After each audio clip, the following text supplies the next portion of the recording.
like to welcome everybody to the 2014 Annual Youth Leadership Summit. This is an event that celebrates the youth leadership present in Gilbert.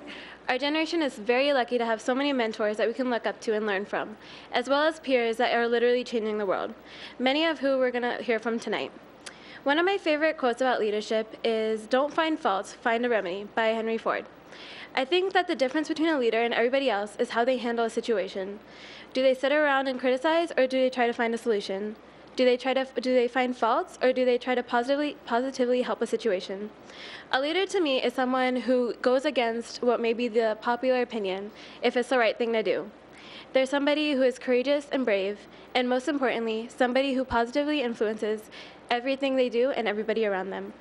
All the people we're going to hear from tonight are leaders in their families, their schools, and their communities.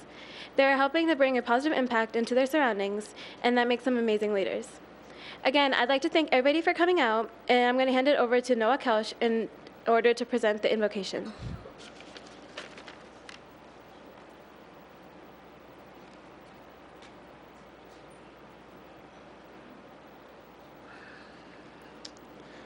Our Father in heaven, we are so grateful for the opportunity we have to come together this night and partake in this Youth Leadership Summit. And Father, we are so grateful for this wonderful country that we live in and the freedoms that we enjoy. And likewise, we are so grateful for this city and for the great city that it is and those who make it great. Father, please bless us tonight that as we hear from the various speakers, that our hearts and minds will be open to the messages that they will be bringing and that we will learn something new. And Father, we pray that we will apply these teachings to our lives, and we pray for these things humbly in the name of thy Son, Jesus Christ. Amen.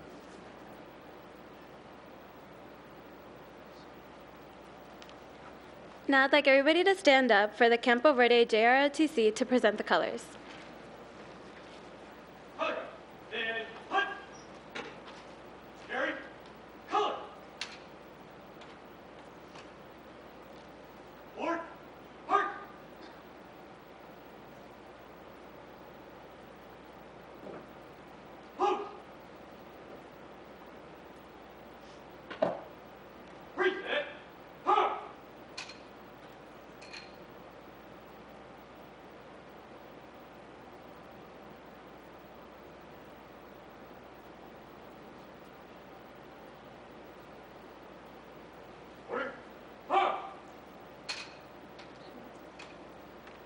And okay.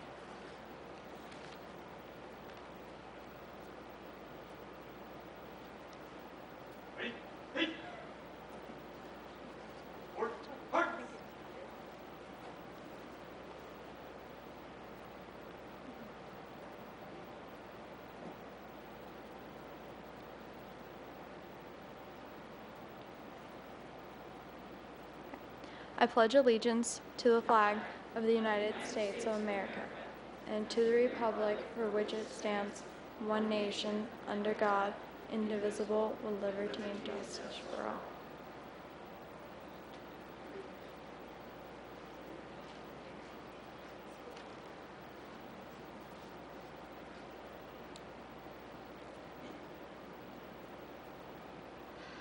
Oh, say, can you see by the dawn's early light what so proudly we hailed at the twilight's last gleaming, whose broad stripes and bright stars through the perilous fight o'er the ramparts we watched were so gallantly streaming, and the rocket's red glare, the bombs bursting in air, gave proof through the night that our flag was still there.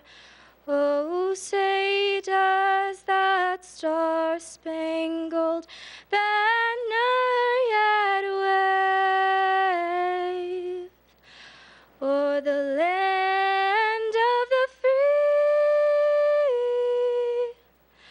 and the home of the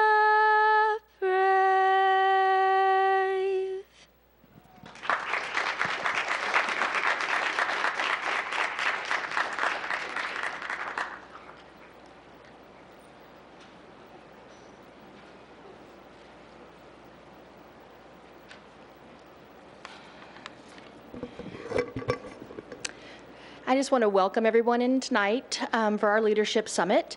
I'm Jennifer Hood. I'm the Mayor's Youth Advisory Council, or committee. I always forget what my actual title is. I make it up as I go along, to tell you the truth. Sometimes it's director, sometimes it's facilitator. We'll go with facilitator tonight. So I am just going to give you a brief overview of MIAC, and which is what we call Mayor's Youth Advisory Committee for short. We are made up of, this year there's been about 50 students that were part of the committee. And that is probably the largest committee we have had over the last few years. So it's been a great year, getting to know everybody, and we have quite a few seniors that are graduating this year, but quite a few of the students that are going to be remaining on with us. So the committee is made up of students from either that live in Gilbert or attend Gilbert or Higley High School. So it's anywhere from 9th grade to 12th grade that you can join the committee. We actually will be accepting applications pretty soon, starting May 1st and over the summer until August about 15th or so, and then we'll be picking our committee for next year. So there's we meet on the first and the third Tuesday of every month, and we have a little break in there for Christmas, of course, but we meet at those times. And then we have 3 major events that we do throughout the year. So we have Youth Town Hall, that's normally our fall event, and it's the opportunity for the students to affect change in their community. They get to come together and come up with topics that they feel is affecting the teens of Gilbert, and then they create committees, and they get to talk about how are ways that they can change things that are going on, that they can possibly, this year they were talking about bullying, so hopefully decreasing bullying in the future, that sort of thing. Then our second event is the Student Government Days, which we just finished actually last week. And it's an opportunity for students to get to learn the different jobs of Gilbert. So they follow a staff member of the town for the first day, and the second day they do a mock town council. And we just finished that up, and it was absolutely fabulous this year. And if you ever want to see a copy of that, you can actually go on the town's YouTube page, and it's under April 3rd Mock Town Council. So you can watch that, and they did a really, really good job. Peyton, who will be up here in a few minutes, was our mayor this last year, so it was a great event. And then this is our third event that we do throughout the year. So this is an opportunity for students in Gilbert or neighboring areas to come together and learn about leadership, what inspires them, what inspires other people, and get examples of great leaders in our community. So that's kind of the overview. And like I said, we will be accepting applications soon. So if you know of anybody, or if you'd like to join us next year, please start looking on the website after May 1st. And now I'm going to turn it back over to Pradisha, and we will get on with our evening events.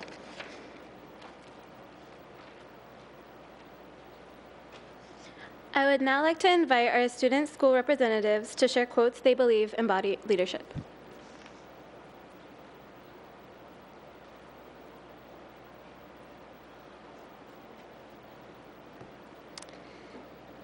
Hello, my name is Medina. The quote I chose is by John Quincy Adams. If your actions inspire others to dream more, learn more, do more, and become more, you are a leader. This quote inspires me to fantasize and educate myself to become an extraordinary leader and hopefully an outstanding role model. What you do and how you do something is seen by at least one person, and it will surely impact them. I aspire to always do my very best in everything in order for others to do the same. Gaining experience, learning everything there is to learn, and going above and beyond in all aspects of my life is what I strive for, and this quote inspires me to do that.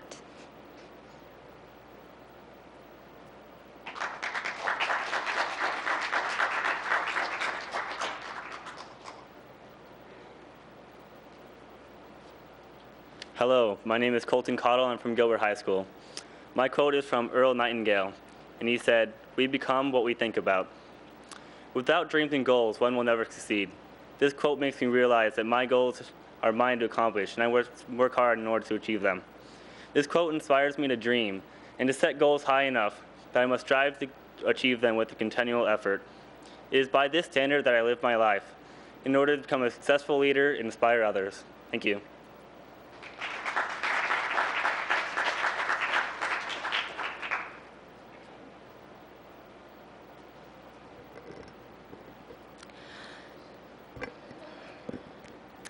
Leaders don't create followers, they create more leaders, by Tom Peters. That rhymes, wow. When I thought of this quote, I thought that is exactly what MIAC is. And I realized that that's what MIAC stands for because of the hard work of Jennifer Hood and Councilwoman Jen Daniels. And they never give themselves enough credit, so I wanted to thank them now. They're empowering and inspiring, and MIAC wouldn't be half of what it is without them. So thank you.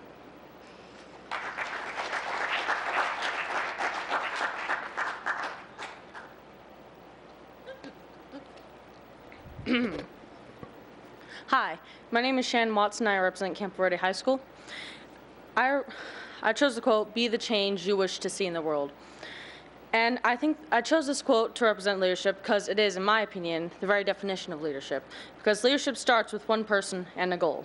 That goal, big or small, is a change. And that change starts with someone taking actions, someone making a difference, or someone speaking up.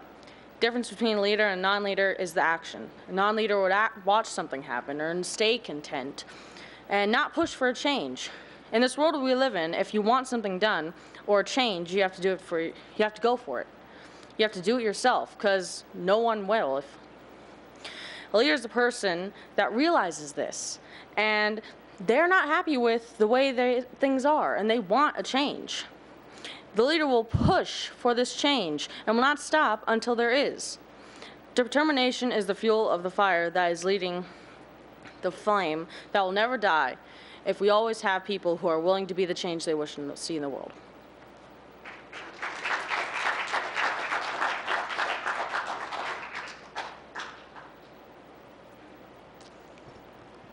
Hi, I'm Catherine Schiffo. I'm from Highland High School. Oh, sorry. Okay. My quote is from Brian Tracy.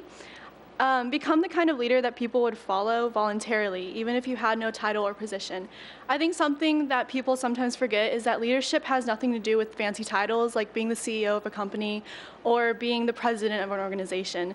I found that people have opportunities every day to be a leader in their community, in their church, in their family lives, even in their schools. It's not the idea of management and authority that necessarily defines a leader, but rather the ability to inspire and connect with people on a level that makes them feel encouraged to keep persevering even when the going gets hard and when it doesn't look promising, like things won't work out for you. Thank you.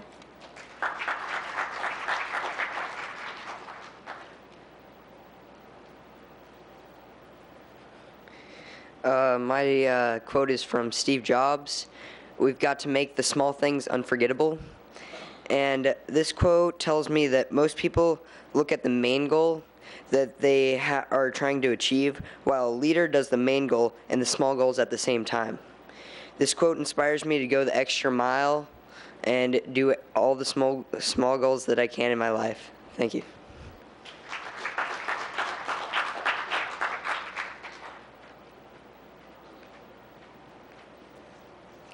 Hello, my name is Ariana Rodriguez, and I'm representing Higley High.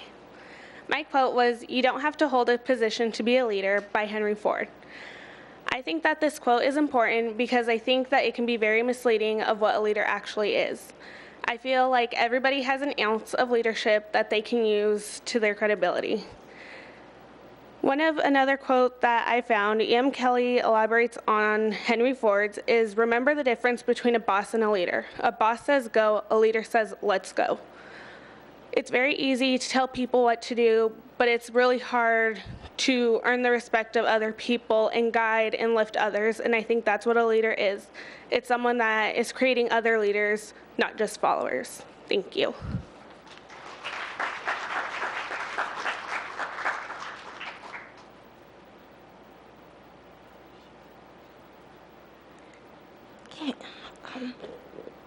Hi, my name is Rachel Sowers, and I am homeschooled. I am from Cambridge Academy. My quote is, if your actions inspire others to dream more, learn more, do more, and become more, you are a leader, by John Quincy Adams. This quote inspires me to be a positive influence on others, whether it be at church, school events, or just in my circle of friends and family. Leaders teach, encourage, and dream. I hope to make an impact on my community by being the best leader I can.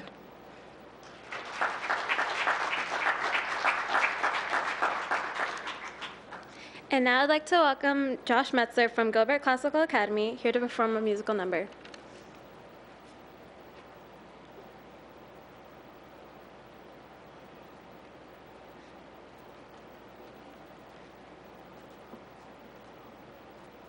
Testing, there we go. It's on. How's everybody doing? We're doing well. My name's Josh. I'm from the Gilbert Classical Academy, and was kind of going back and forth about what song I wanted to do, but I figured I'd do one that everyone knows, whether they're annoyed by it or not. This is a favorite song of mine. This is Royals, so I hope you enjoy. Hopefully it's loud enough. Aim it down.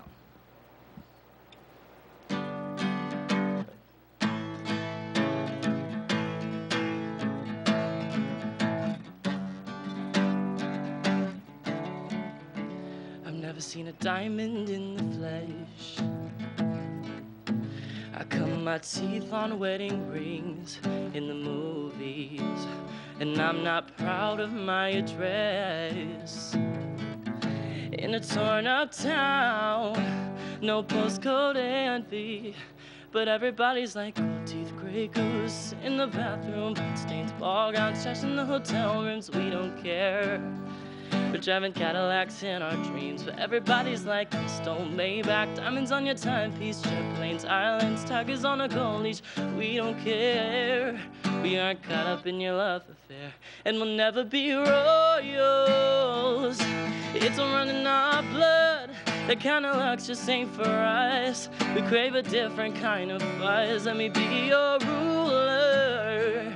You can call me Queen Bee, and baby I'll rule. Let me live that fantasy. My friends and I, we've cracked the code. We count our dollars on the train to the party, and everyone who knows us knows that we're fine with this. We didn't come for money, and we'll never be royals. It's on running our blood. The kind of luck just ain't for us. We crave a different kind of buzz. Let me be your ruler. You can call me Queen Bee, and baby I'll rule. Let me live that fantasy. Oh, oh, oh, oh, oh. And we'll never be royals. It's a run in our blood. That kind of luck just ain't for us. We crave a different kind of buzz. Let me be your ruler. You can call me Queen Bee, and baby I'll rule. Let me live that fantasy. Thank you.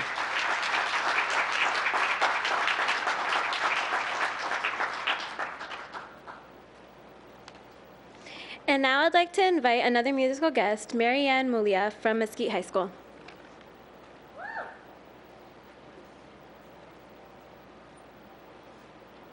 Hello, my name is Marianne. I'm going to be singing All in My Head by Tori Kelly. Can you hear that?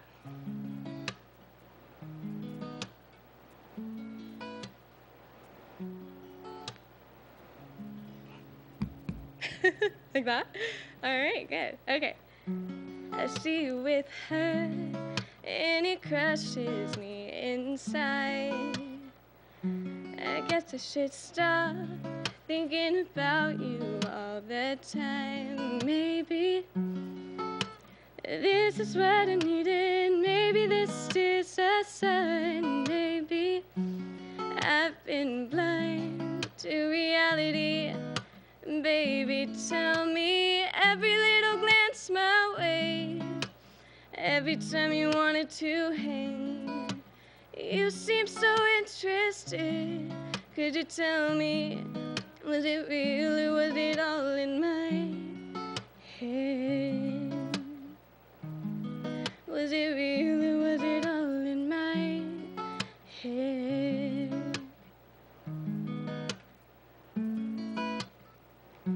She's so pretty, you two look so great. Time for me to move on now. probably just a silly crush anyway. But I just can't help but think that we could have had something. Have I really been blind to reality? Baby, tell me, every little glance my way, every time you wanted to hang, you seem so interested. Could you tell me, was it real or was it all in my head? Was it real or was it all in my head?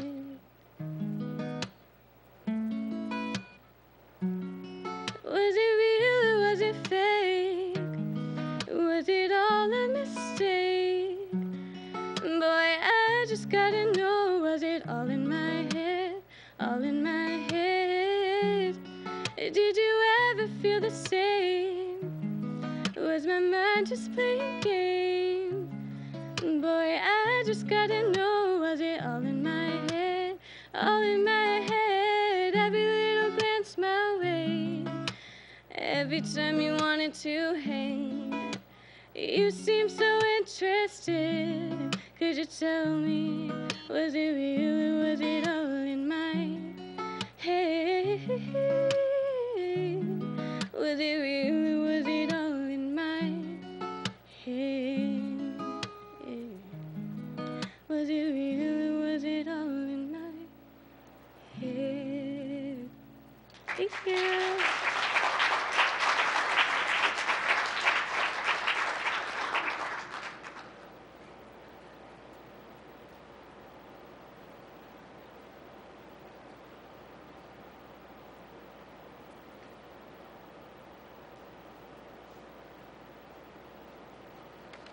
Hi. Okay. Bella Weems is a high school senior and is the founder of Origami Owl, a multi-million-dollar corporation which sells custom lockets. She started the business at age 14 with a capital investment of only $350 she earned from babysitting. While Bella's schedule is packed with product development meetings, corporate conventions, and interviews, she also plays the ukulele, the flute, takes singing, theater, and dance classes. Her hybrid social sales direct selling model has birthed legions of entrepreneurs in return, some of whom have lifted themselves out of poverty and have used their own success to pay it forward. Before introducing Miss Bella Weems, there will be a short video presentation.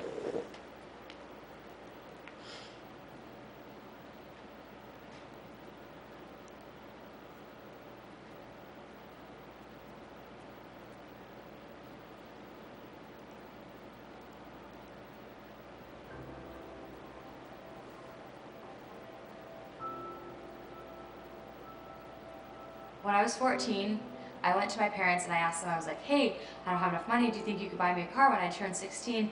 And they said, no way. And so I was like, okay, well, how am I gonna earn the money? And they said, oh, you could babysit or maybe start a business or something. And I was like, start a business.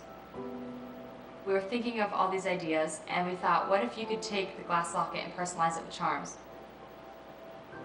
We started selling our product at house parties and boutiques, and that's when we knew that we had something special. I was working every weekend to earn money for my card. And my favorite part was being able to create someone's story. When people receive the gifts, they really feel emotionally connected to them. The one question that was always coming up was, how can I sell this product? How can I get this product? Where can I find you next? So that's when we kind of had a spark in our mind.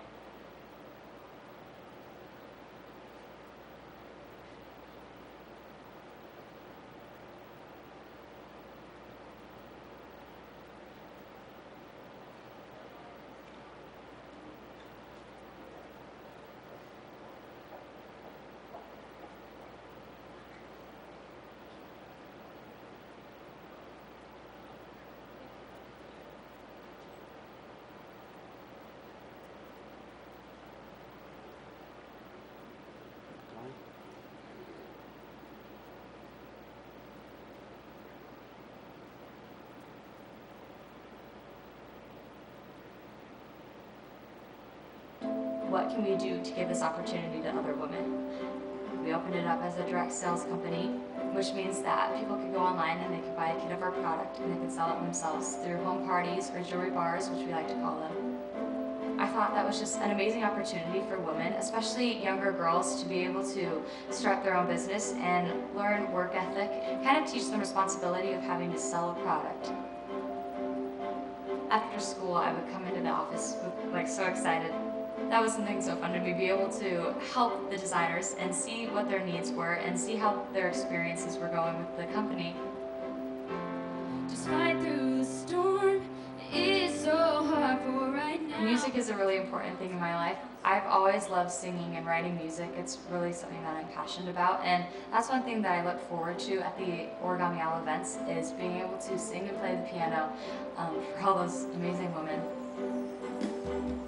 After I earned my Jeep, which was my dream and my goal for so long, I was really inspired to take it to the next level and create a new goal to help other women and other people reach their goals and reach their dreams. I hear stories of women who were living out of their cars, didn't know how they were going to pay the bills or even put food on the table for their children.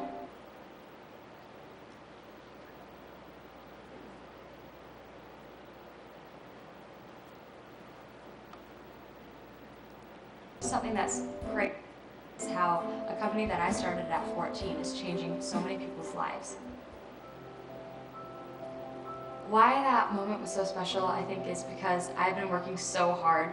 Like, seeing your dream becoming a reality really has put things in perspective for me, and I think that it did for the designers as well. And I was just so blessed that they were able to be there to share that amazing experience with me.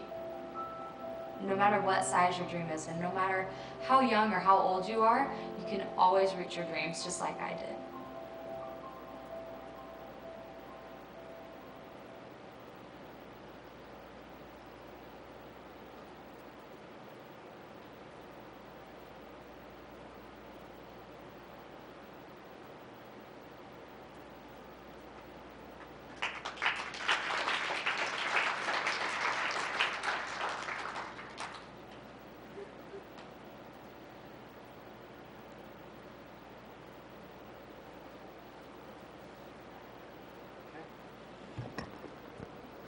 And now we have Isabella Bella Weems.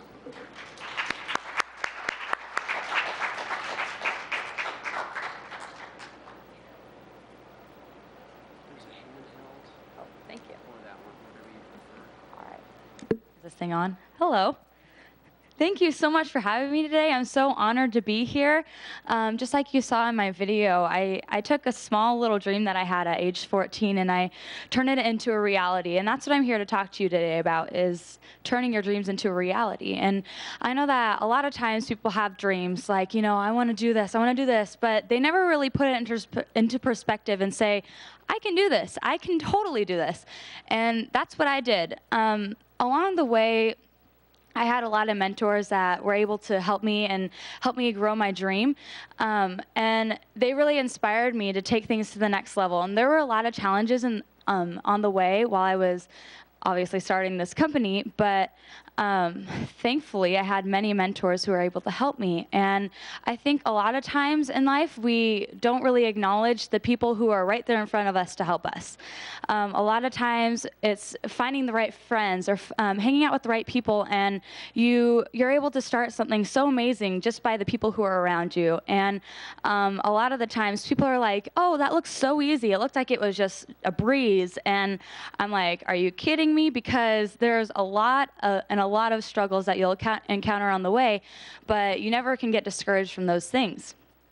I feel like every single day we have different trials and different struggles that we all have, and you just have to remember to lean on the people who are around you for those different things. And so that was my story of how I started Origami Owl. Do any of you have any questions? No? Yeah. What was the most challenging part? Well, obviously being 14 when I started it, it was really hard for me to be able to take things to the next level. I didn't really know where to start, and that's why I was able to lean on my family members and my friends for help. And another challenging thing is people. people who like to discourage you and tell you, you can't do this, you can't do this. And a lot of the times I'm like, I can do this. And I had to kind of give myself my own little pep talk because a lot of the times I get discouraged. And I feel like that's the thing that a lot of us deal with every day is people telling us that we can't do something, that we're too young, that we don't look this right way, or we don't have it in us to do something. And that's one thing that was really hard for me in the beginning was I didn't think because I was so young that I could do something like this. And I showed people that I could. So yeah. Yeah.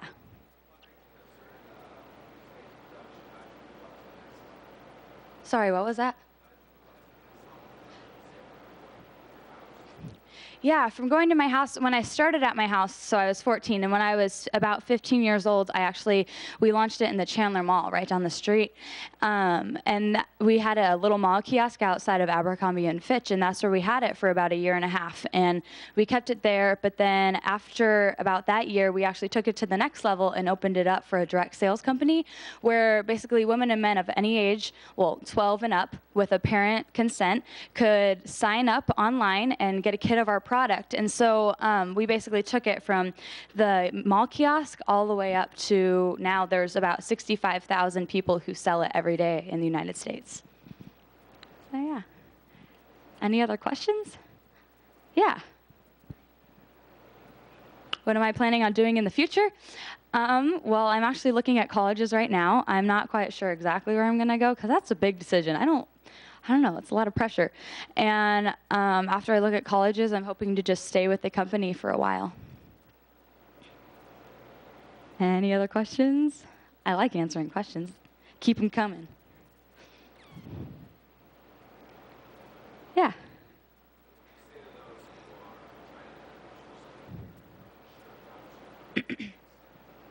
Yeah.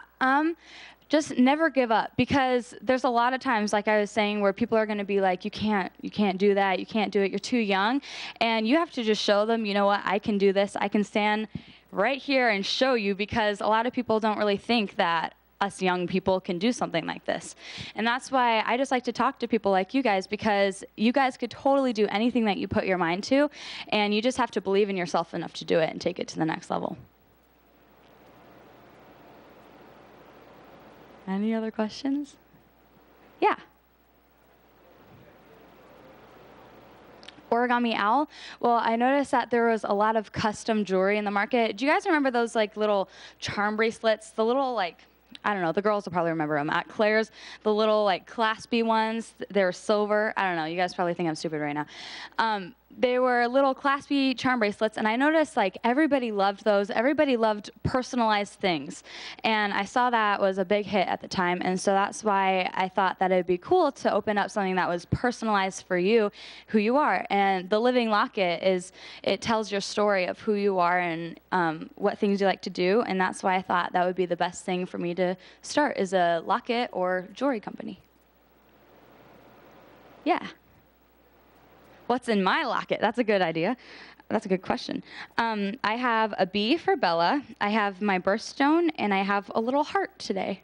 Normally I have like the little keyboard keys, a little piano, a music note, and I have, what else? A cupcake. I have a little cupcake in there because I love cupcakes.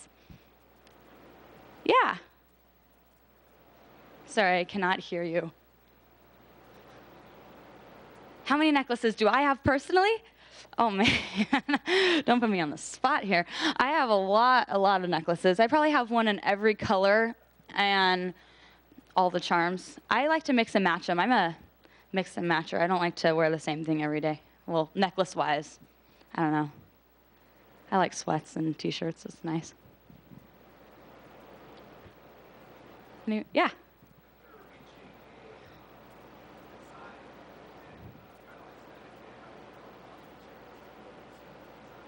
That's a good question. He said, how did I come upon the materials to what? To build a locket? Well, actually, so we had an idea in mind, and my mom actually had a friend who was able to help us take the idea and turn it into reality. So we were able to lean on our mentors and our family members, our friends, and they were there for us when we needed them. And it was great because we were able to just take something and tell them the idea, and they were able to help us. It's amazing.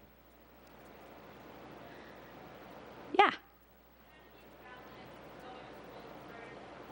That's actually like my most frequently asked question.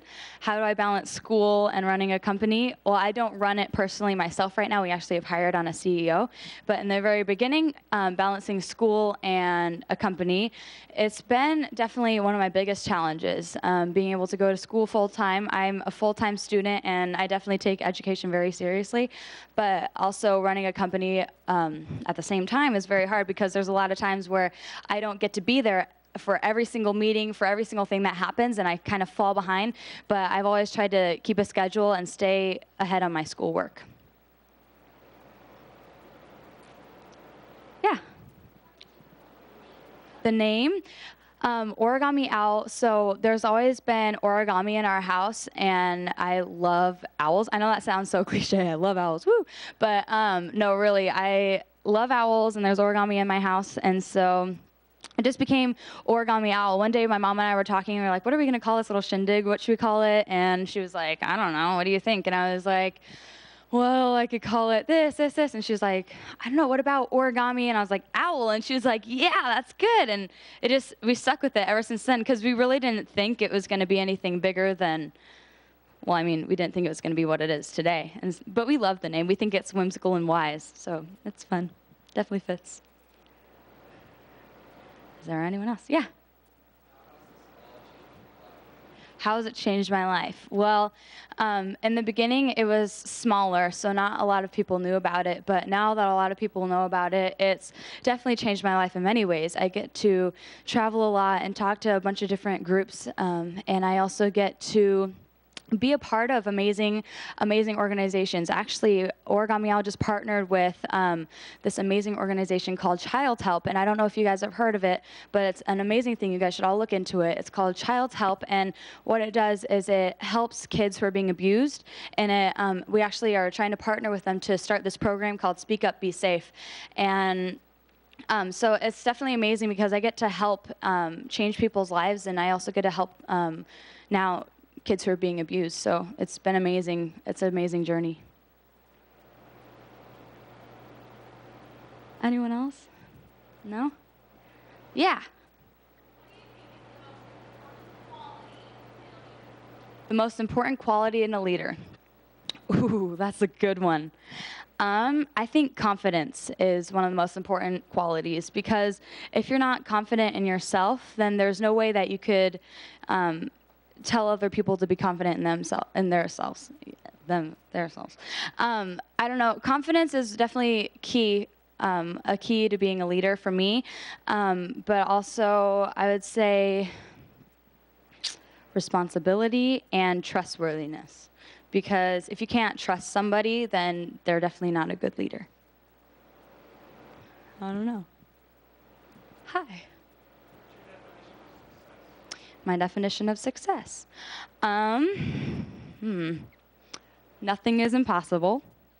That's my definition of success. Because, I don't know, I think that might be cliche, but it's, you know, being 14 and thinking that you can't do something and then being able to become so successful in such a short amount of time and being able to share your story with so many people, I feel like that's my definition of success because a lot of people don't think that they could do something and then they're able to turn their dreams into reality.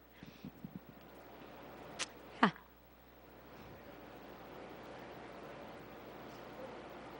Was there any point in time where I almost quit? I can't say there has been. There's been times where I want to rip my hair out and scream because I'm like, oh my gosh, is this really happening? But definitely, it's been a pretty great journey. And if it weren't for the people around me, I definitely couldn't have done any of this. Yeah. What do I want to study? Business. I'm just kidding. I want to study business, maybe a little bit of marketing, maybe a little bit of fashion. I like fashion. I I don't know. I was thinking about studying like metals. I sound like a geek. I like metals. It's so cool to like. They're fascinating. But I was definitely thinking business marketing kind of major right there. And music. Music's good. I like music. Okay. Going once. Going twice. Oh, 2. Okay, we'll start with you. Who has taught me the most? Ooh. Definitely my mom. My mom's taught me pretty much everything that I know, but along with my mom, I don't know, that's a hard question because there's so many different things that like, there's like the stage presence, there's the like business aspects. I would definitely say my mom. My mom's pretty much taught me everything, and she's a great role model, and I love her. Oh, and your question too. Sorry, I didn't forget.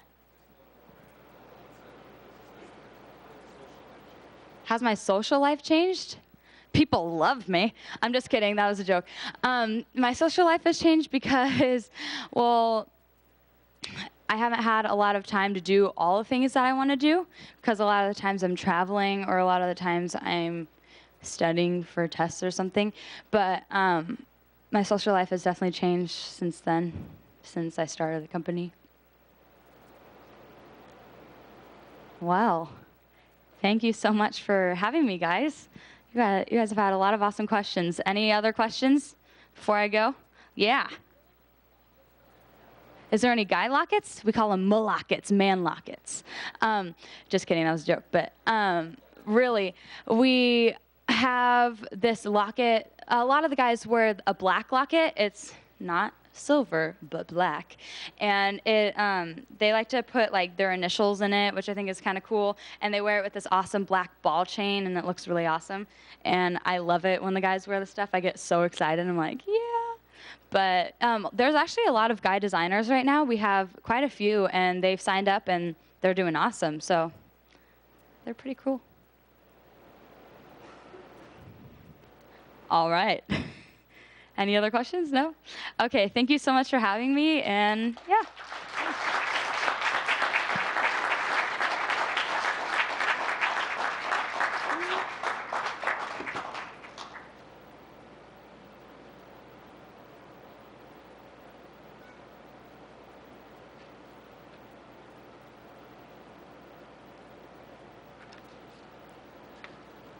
Commander Tim Hampton is currently the commanding officer of the Property Crimes and Major Offender Bureau of the City of Phoenix Police Department. As Maryvale Precinct Commander from 2007 to 2010, Commander Hampton was awarded Man of the Year by members of the Maryvale Revitalization Organization, and in 2010 was placed in the Grand Canyon University Hall of Fame for community-based policing initiatives and programs resulting in reduced crime, increased substance abuse counseling, domestic violence awareness, juvenile education programs, leadership symposiums, and collaborative work with multi-housing properties. Other police awards are Officer of the Year, Medal of Life Saving, and City of Phoenix Employee Excellence Award. Tim Hampton has 29 years experience in law enforcement. During 2014, Commander Tim Hampton was appointed to the Faith-Based and Neighborhood Partnership Advisory Council by Congressman Matt Salmon. Commander Hampton holds Bachelor of Science in Behavioral Science from Grand Canyon University and a Master's of Education in Educational Leadership from Northern Arizona University and a Doctor of Management in Organizational Leadership from University of Phoenix. Tim Hampton was published by the International Police Executive Symposium for his article, Creating an Organizational Paradigm, and is pending publication of 2 more articles, which are The Shadow of Economy and Police Intervention and Property and Economic Crimes, a Matter of National Concern. Please welcome Commander Tim Hampton.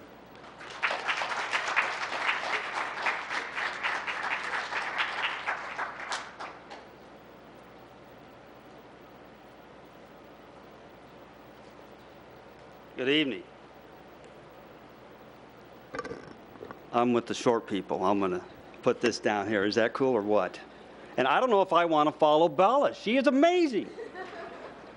I love that girl.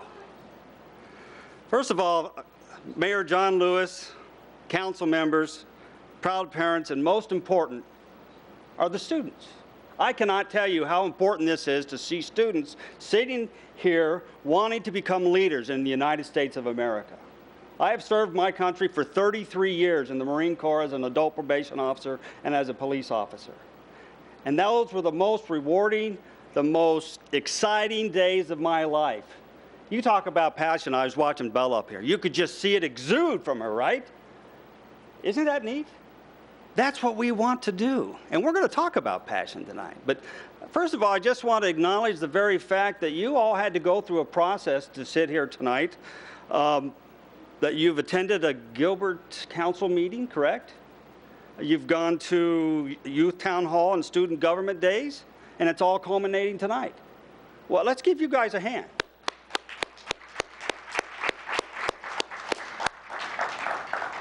This is what old people like me live for. We want you to move forward in life. We want you to bear the blessing of this country. This country is a great country. Trust me, go overseas.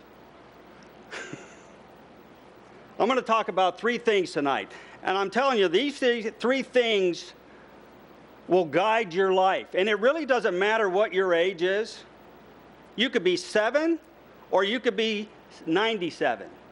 Three questions are always important, and they pertain to organizations, they pertain to institutional, educational institutions, manufacturers. It really doesn't matter because they're all about being human. And every organization is run by humans. And leadership, we have our bureaucratic pyramid, and we got the guy on the top, the CAO, or the president, or the chief, or whatever you want to call him, and it all goes down. It's pretty much in a pyramid case. But it's all about human interaction. It's about getting along with each other. It's moving forward. So first of all, the first question is, what is your passion? Second question, who are you? And the third question, where are you going? You can use this template your entire life. I can tell you if I worked for GMC, they would want to know what's your passion. Well, what's your priority? Well, it's to build cars. And why are you here? Because I know myself, and that's what I really want to do. And since I know what I want to do, and cars is my passion, now I know where I'm going. I have a vision of the future. So if you remember anything, remember those three things, because I'm telling you, in life, they will come forward. You ever been around a person? Well, we were just actually around that person, Bella, who just excited you, who fired you up. You could literally feel the energy coming from her. I mean, there was people I've talked to that the hair on my neck would stand up. And I'm just thinking, you know, I really don't like anything about chemistry, but man, that's neat, right? Any chemistry people out there? Okay, awesome. That's great. We need chemists.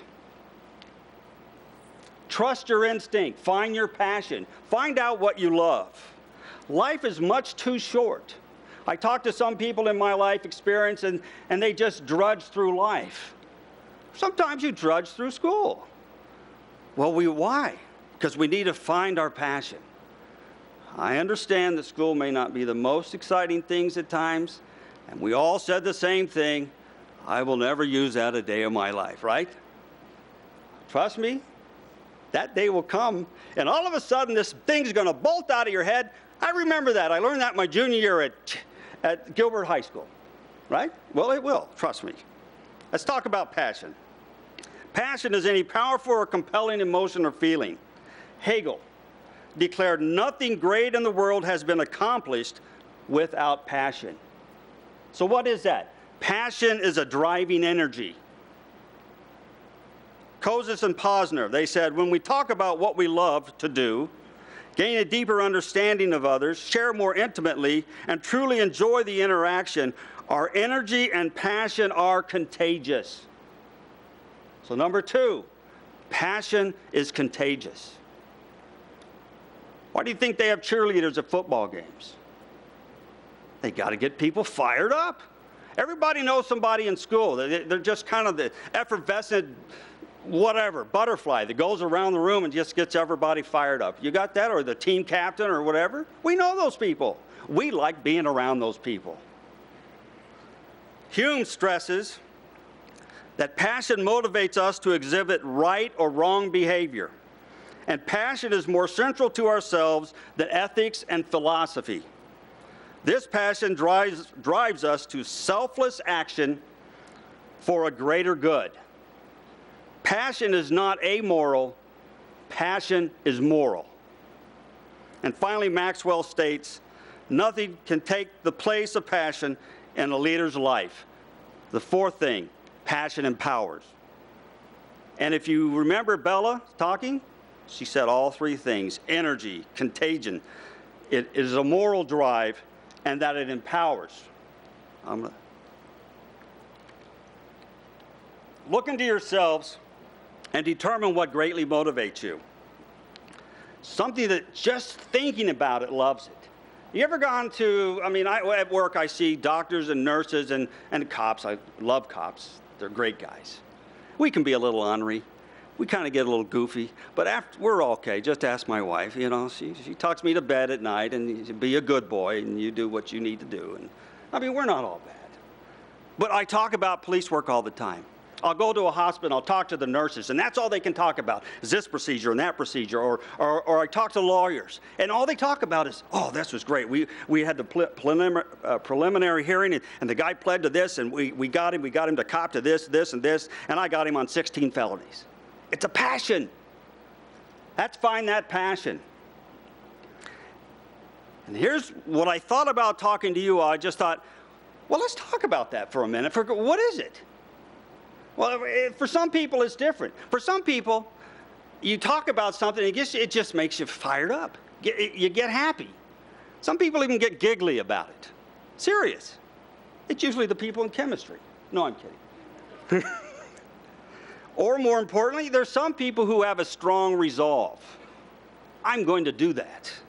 You know that person? I knew a guy in high school, he was going to be a veterinarian. Who in high school wants to be a veterinarian, right? The rest of us, we did. Like at Bella's age, I could barely walk and chew gum. And yet, this guy wants to be a veterinarian. Of course, he was a straight A student. Well, he did go to U of A, graduated in 3 years, and was a veterinarian by the time he was 24. But that was his passion. He had been raised around farm animals and all that stuff, and that's what he really wanted to do. He knew that in high school.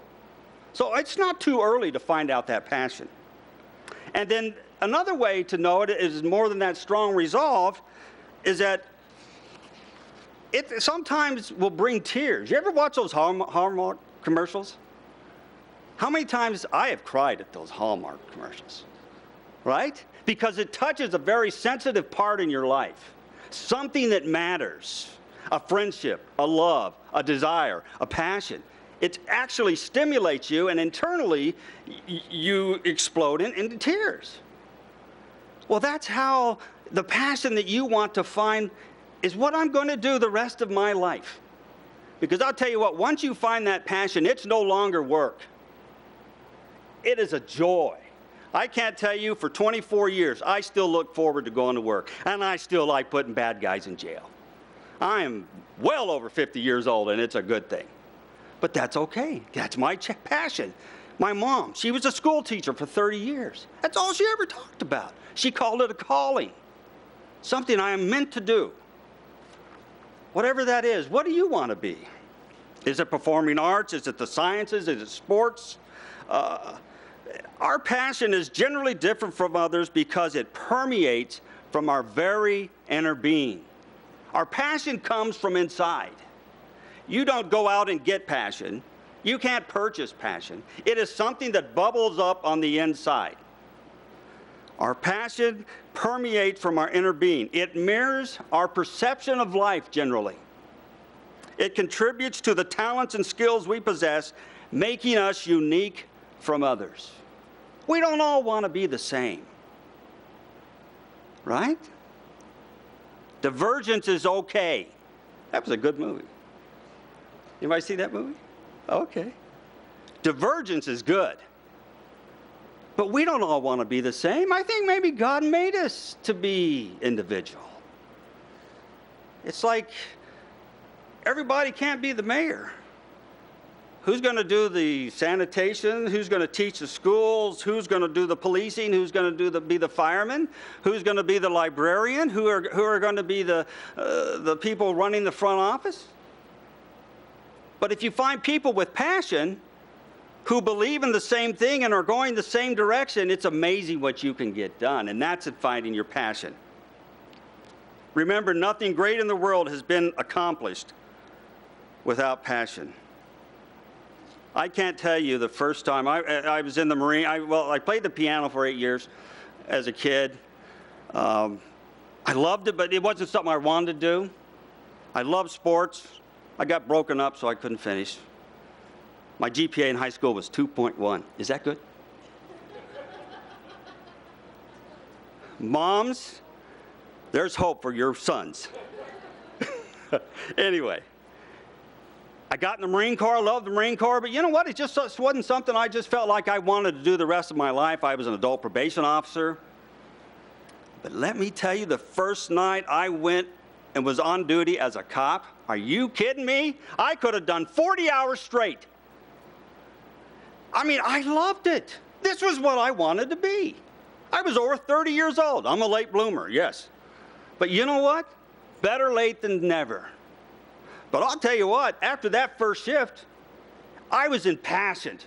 I couldn't learn enough about the job. I couldn't work hard enough for the job. I couldn't meet enough people on the job. I couldn't put enough bad people in jail on the job. It was just something that drove me. It was a passion. And that passion, as we're talking about, we talked about early, is contagious, right? You get around people that are like that, squad averages go up. I mean, you get somebody, hey, what'd you gonna get today? Well, you know what? I just got this guy. He had 3 rocks, and then I nailed that guy. He had guns in the back seat, and then we impounded all this stolen vehicle over here. It was awesome. And the next guy thinks, well, that sounds like fun. I'm gonna do that. Passion is contagious. It's finding your passion. Because could you imagine working around people like that? Going to school with people like that? I really like history. Anybody like history? Yeah. Okay. Isn't that fascinating? Well, if you're around people like that, don't you want to work hard? If you got a boss or a teacher who motivates you, don't you want to work harder? But more importantly, you do it because you love it. I don't know if you've ever heard Martin Luther King Jr. speak, but let me tell you what, you could hear a pin drop. Unbelievable speaker. What he communicated was amazing. And the call to action, when he made a call to action, people came running. That's the passion we're talking about. It doesn't mean not them, those guys just can't have it. We can all have it. It's a matter of finding it on the inside. Passion is not amoral, it is moral.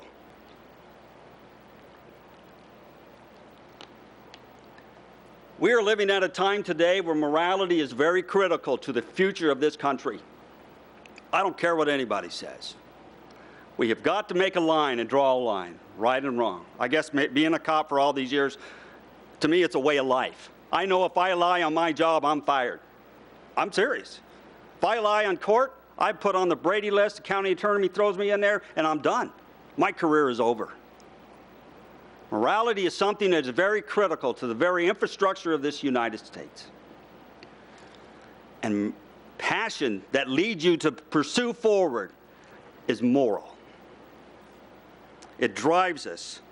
It compels us to do our best and to be our best. It drives us away from selfishness and replaces it with selflessness. Servant leadership, it's a beautiful thing, isn't it? Just because I got stars on my collar doesn't make me I got the power and the authority. But what's that mean? Right? You do it because you have to.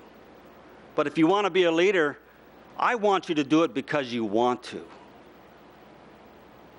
Transformational leadership is an awesome thing. If you ever get a chance to read about that, Bass and Burns were the ones who had originated that back in the 1980s. But the bottom line about transformational leadership is that the leader and those led are transformed to a better end, to a greater cause, for something bigger than them. And that is the beauty of the morality of it all, is that we participate in something bigger than ourselves, seeking to pursue results for a greater good. And finally, passion empowers. Empowerment is an interesting thing, and it's kind of like the transfer of energy or authority to enhance meaning, self-determination, and self-efficacy. Passion is your source of energy. The positive effects of empowerment are increased dedication to tasks. It increases your initiative and accountability. It improves your perseverance and loyalty. It stimulates innovation. Because think about passion. I am so committed to this that I'm willing to put in extra time. I'm willing to learn more about what I'm doing. I'm learning to reach out and find out best practices so I can improve whatever it is I'm doing in the organization, at home, or in school, or it doesn't matter. It's all the same thing. And let me clarify something quickly. Am I running late? When I first came on the police department, I'm thinking, oh my gosh. Well, there's robbery, there's aggravated assault, there's burglary from vehicle, auto theft, shoplifting, trespassing, disorderly conduct. There's a million laws out there. How will I ever figure that out? Well, it's easy. You do the same thing over and over again. In every crime, you contain the crime scene. You catch the bad guy. You bring the witnesses over there and you talk to every one of them. You take the evidence, you impound it. It doesn't matter what crime it is. It's all the same format. So don't get overwhelmed with thinking you got to learn so many things, because life is not as difficult as and complex as it may appear to be. If you follow just a few simple steps in life, you will be successful. You're innovated. You learn because you are inspired to learn. It elevates personal satisfaction, this empowerment, and it maximizes your potential. I'm going to move to the last part of this because I apparently could talk for a very long time. And I really enjoy it. But you know what? I'm going to, just a few things. Passion is hope. The belief in the possibility of a new and different future. Tacitus says that in valor there is hope. Why do you think he said that? He was a Roman general back in 225 BC. And for a person to stand up and fight for what he believes in is valor. And the only reason you will have valor is because you have hope. And you have hope that there is a better future out there. That is what is so powerful about that statement. I think about our forefathers. They looked at a tyrannical king who was penalizing the people of then the colonies.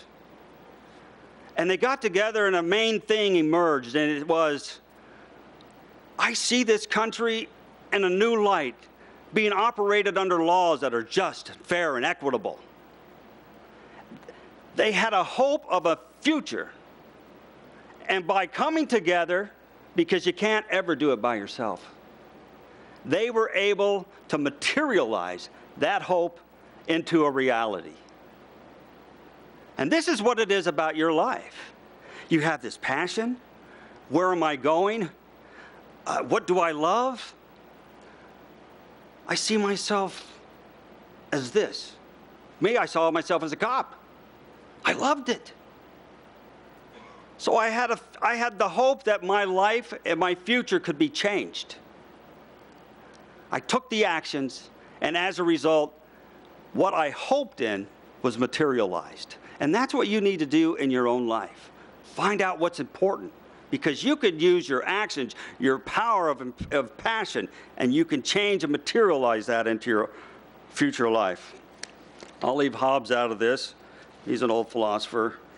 I want to talk briefly about something I wished I would have been told when I was your age. Serious. Let me tell you, my dad was the first Nike commercial. This was back in the 70s. Not that we ever complain in our 20s or teens, right? What am I going to do? I don't know what I want to do. Do you think I should do that? Maybe I should go to school. And my dad, I think he just got tired of me listening to him. He says, Tim, just do it. And I don't know what happened. The day he did that, the light came on. And I haven't stopped since. I don't know why, but the light came on. And I'm telling you tonight, just do it. Just like Bella said. You can do it. Your potential is amazing. You just don't know it yet. You haven't had the experience. Do not confine or define your hopes, dreams, and inspiration by others attempting to influence you with their expectation for your life. It's your life. Live it. Find out who you are. What's important. The other two questions, I wish I could answer those, but I really don't have time. First of all, who are you? Know who you believe. Know why you believe. Which will take us to the next thing. Self-confidence is a journey. It is not an attribute. That's a huge thing, right? When I was in high school, I was scared of my shadow sometimes. John, was I? Yeah, we all were. Trust me, join the club. We all had that T-shirt. We didn't want to talk. We didn't want to get in front of people. Scared us to death. We were lacking self-confidence because we didn't have the experience. Self-confidence is a journey. You don't wake up and have self-confidence. It evolves and grows with experience. It is positively reinforced by trial and error. It is strengthened by overcoming obstacles and obtaining personal goals, sometimes through great adversity. Any wrestlers out there? Outstanding. I knew I liked you. You'll probably join the Marine Corps too. That's okay, Semper Fi. We used to laugh in football, because I played football and wrestled. Because after football season, we would think, oh my God, we got to get in shape now. Football was nothing compared to wrestling. And when I was wrestling back in college, we were wrestling 3-3-minute rounds. And I finally figured out what the difference was between eternity and forever. It was 9 minutes when you're not in shape. Oh, holy cow. It was terrible. So, I'm not sure where I was going with that. But anyway. Pardon me? Preparation. You know what? It's not easy. There will be adversity. If you want to be the champion, if you want to be at the top of the hill, you are going to have to work. No one's going to hand it to you. But wouldn't it be nice to pursue that dream and that vision? It's because you're empowered with this energy that comes from your passion. That's what I'm trying to tell you tonight. There are no perfect plans. They change and evolve to better plans. Thomas Edison joked it took him 10,000 ways to figure out how not to do it. Right? Perseverance. And I like what Bella said, never give up.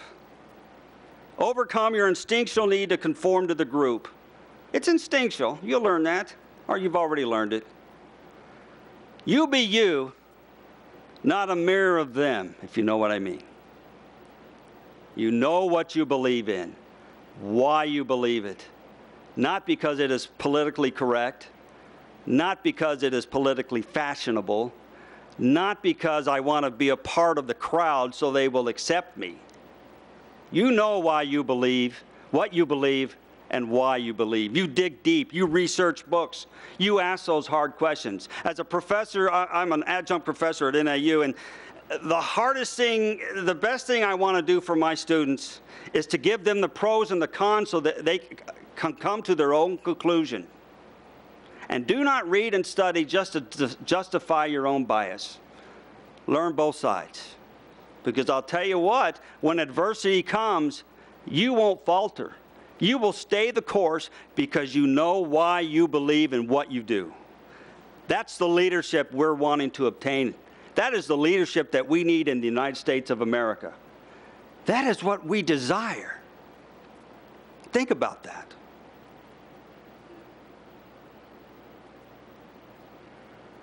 And just a little bit on, they call it emotional intelligence, maturity. I find it interesting in my doctoral studies, they write so many books on leadership, and what's so funny about all that is basically all they're saying is be nice. Don't retaliate. Listen. Have other people contribute to the solution. Work together to solve the problem. Don't be an autocrat or a king. Delegate. Empower. I mean, that's just common sense, I would think. First of all, I want to tell you, if you learn anything, learn this as quickly as possible. Learn to say that I am sorry and please forgive me. I'm serious. Because that humbles you. Because I assure you in your life, you will make mistakes. I can assure you I have made many mistakes. Say, I'm sorry. Would you please forgive me? I can't tell you how far and how adult that is and how mature that is. Take ownership of your successes and your failures. Absolutely. You will succeed. There's no doubt in my mind that everyone here tonight will succeed. You're already motivated, you're driven, you took the applications, you followed through, you have the perseverance, the tenacity to push forward. There's no doubt. But nobody always gets it right. And like I said, there is never a perfect plan. It evolves to become a better plan. You can be humble. It takes, when I was at Maryvale Precinct, I had 400 cops under me. And we did real well. And the bottom line is, it wasn't me doing the work, right? If you read your leadership books, it's the people at the bottom doing the work. Those are the people who get it done. So it was all of us who did well. And when you come up into those leadership positions, which you will, always thank those who do the work, because without them, you will never be successful. Furthermore, if there is a problem, they usually know the solution because they're the ones doing the work. Sometimes it's awful easy to sit at the top and just say, well, let's just do it this way. Well, most likely you haven't thought it through like this guy does, because he does it every day. Learn that the answer is in the room.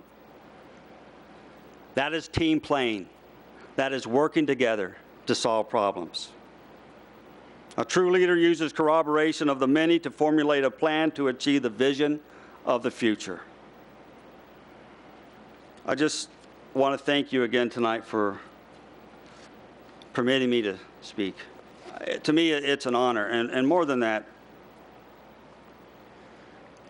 what you're building here in Gilbert is amazing. This is a nucleus of leadership that will begin to thrive and to move and to grow forward. And like any other thing, we grow and we evolve, and our education, it grows and it evolves, and we expand the way we think. And you will too, in every area and in every endeavor you do. I ask you that you challenge yourself. Don't pick the easy road. Find out the hardest teacher in the college and take him, serious, or her, because they will challenge you. If you're not comfortable speaking, force yourself to speak. Challenge yourself as a person, because the opportunity is there. You can be much more than you think you are. And as life progresses, you will begin to realize, it's like Bella, I can do this. So thank you.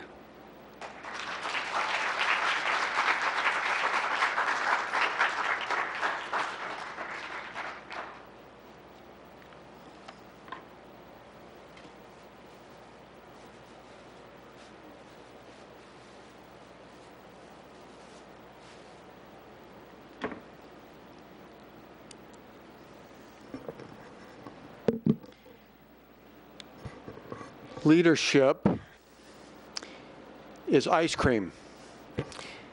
And in just a few minutes, I need all the leaders in this room to demonstrate that. Are you all willing to eat some ice cream in a couple minutes? Okay, good. Before we get to that ice cream, Commander Hampton, not everyone can be mayor, but 2 mayors can be in one room at the same time. Peyton, can you please stand? So 2 weeks ago, Peyton is the mayor. She's on the dais. She's leading the council meeting. And town leadership after said, Mayor Lewis, if you want to take a long, extended vacation, you can. We're in good shape. Peyton's here. Peyton, thank you.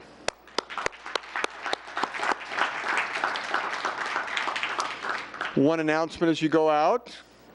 You're invited. This is our next youth event, May the 6th. ASU Bio meets Gilbert Bio. Students from Campo Verde and the Biomed Life Science program will be here to present their projects and to meet 2 of the finest leaders in biomed who happen to be at Arizona State University. You can take one of these as you leave. As I think about tonight, I have, as Mayor of Gilbert, thank yous to give to many. Our Campo Verde Color Guard, Josh and Marianne for the music, Noah for that invocation, our MIAC team for all that you did in various assignments, not only tonight but throughout the year. And then tonight, interesting that 2 of you started off with a quote from John Quincy Adams, dream more.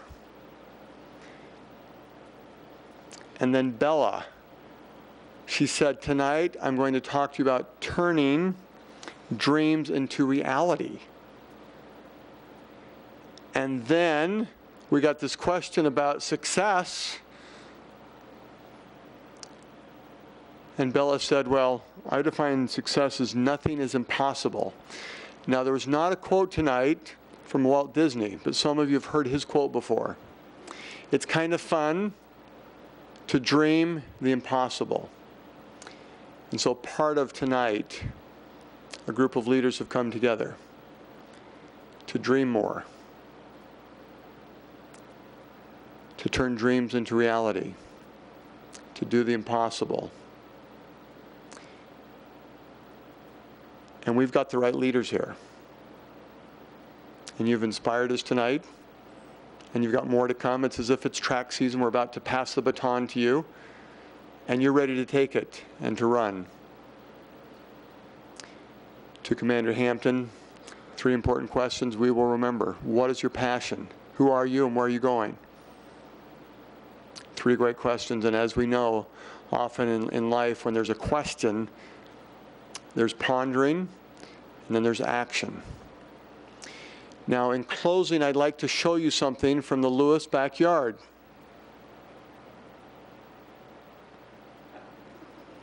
Can you see that? That is an orange. Look at the size of that. That's huge. And I realize that sometimes that's, in a leadership way, what we want is the big orange.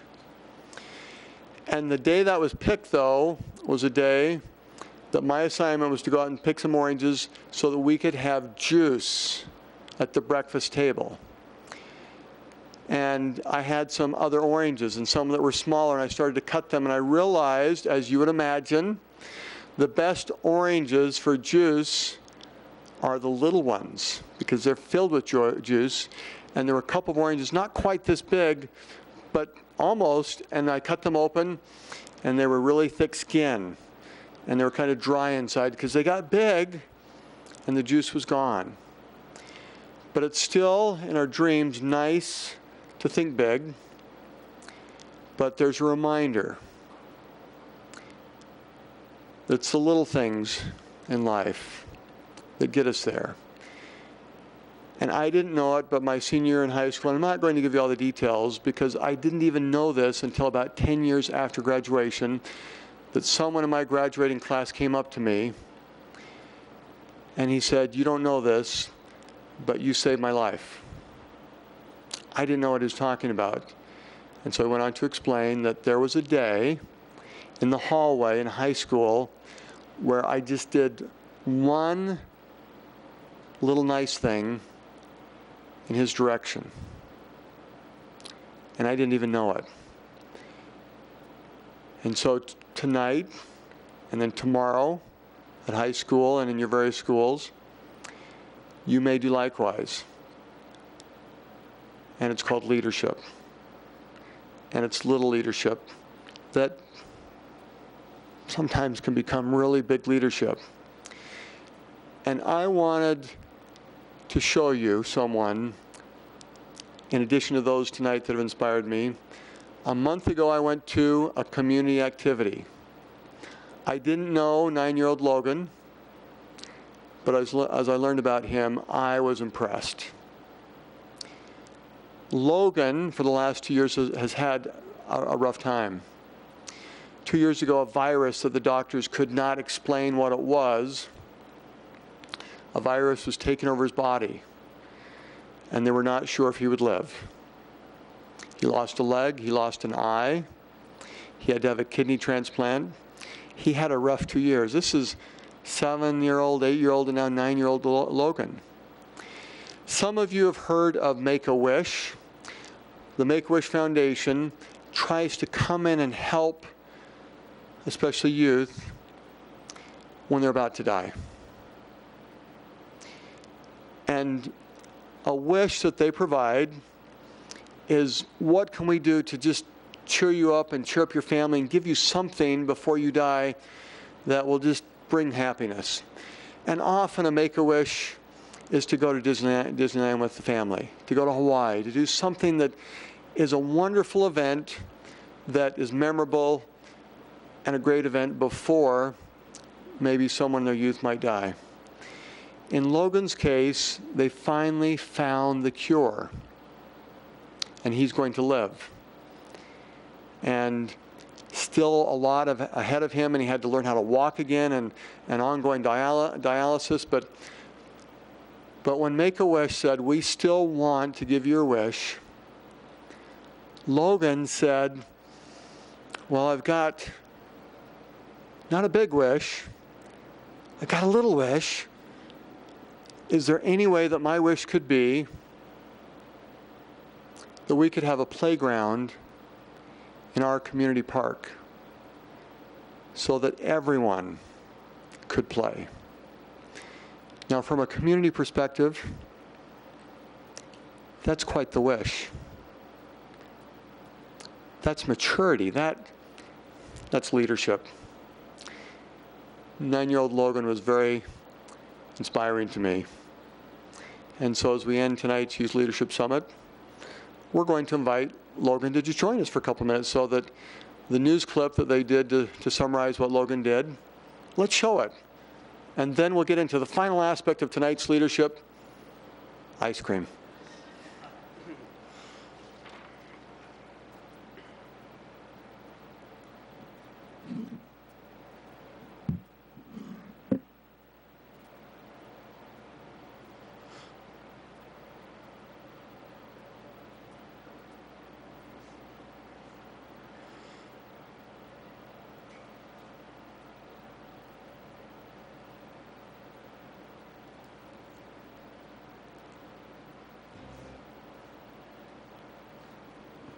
Please be patient. We have a 30-second commercial I'm not going to make you watch.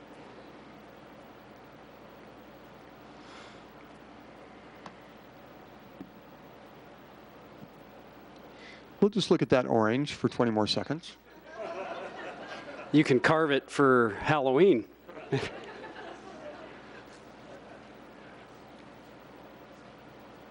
Passing the savings on to you. Make-A-Wish granted a Valley boy who was facing a life-threatening illness his wish today. But this Gilbert boy, he's 9 years old, he decided to pay it forward and give his gift to his community. Jessica Flores is live now with more on the story for us. Jessica, amazing story. It's an amazing story, and it's actually the largest wish in Make-A-Wish Arizona's history. 16 different organizations had to come together to make it all happen. Logan Carson wished for a playground in his Gilbert neighborhood near McQueen and Guadalupe Road. His reasoning, pretty simple. He wanted something his friends and family could enjoy. It's not every day that a 9-year-old boy gets to cut the ribbon to a playground made for him, designed by him. But then again, Logan Carson's every day is anything but typical. I got strep, and it went through my body. Logan lost his eye, right leg below the knee, and 4 fingers. But his life-threatening condition doesn't stop him from being a kid. When Make-A-Wish Arizona asked him what he wanted, he could have wished for most anything. But Logan imagined this, a playground for his community. I was gonna share with my friends. You wanted something everybody could enjoy? Yeah. We do about 317 wishes a year, but we have very few wishes where it's a wish to give, and that's truly what this is. Logan's parents say that's just how their son works. He wants those around him to be happy. He enjoys watching kids do the things that he can't do and will cheer. And as everyone is climbing, dangling, spinning, every so often Logan takes a break, looks on, then he just smiles. How do you feel? Happy. Happy? What do you want to tell all your friends that are here right now? You can play on it whenever you want. A wish bigger than even this playground. Happiness surrounding him, just like Logan imagined. Jessica Flores, Fox. The park cost $40,000, and Make-A-Wish, actually, they got $60,000 in donation, making it so the foundation can grant every wish to the kids on their list this year. Reporting live, I'm Jessica Flores, Fox 10 News. So 16 volunteer groups, 200 volunteers, a little tiny wish from something little becomes something big. And so to those in this room, you are going to do big things. But it will be those little things that get you there. Thank you for coming tonight. As I guess the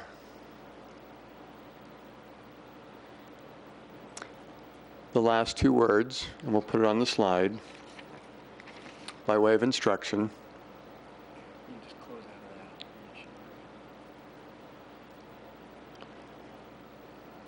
Lead on. Thank you. It's now time for ice cream.